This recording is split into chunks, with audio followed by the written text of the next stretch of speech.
കർത്താവിൽ സ്നേഹവന്ദനം. നാം എന്തിന് രക്ഷകനായിരിക്കുന്ന ക്രിസ്തുവിനു വേണ്ടി കാത്തിരിക്കുന്നു എന്നൊരു ചോദ്യത്തിന് യെശയ്യാ പ്രവചന പുസ്തകം 43 അധ്യായം 4 വാക്യം ഇങ്ങനെയാണ് ഉത്തരം പറഞ്ഞു തരുന്നത്.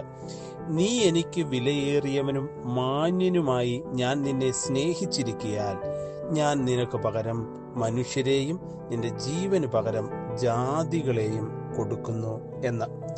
നമ്മളെ ദൈവം അത്രത്തോളം സ്നേഹിക്കുകയും കരുതുകയും ചെയ്തതുകൊണ്ട് തന്നെയാണ് തൻ്റെ പുത്രനെ ഈ ലോകത്തിലേക്ക് അയച്ച് സകല പാപങ്ങളിൽ നിന്നും അധർമ്മങ്ങളിൽ നിന്നും നമ്മെ വീണ്ടെടുക്കുവാൻ അവന് തിരുമനസ്സായത്. ആ മനസ്സിനെ കാണാതെ പോകുവാനോ അതിന് എതിരായി പ്രവർത്തിക്കുവാനോ നമുക്കും ഇടയാകരുത്.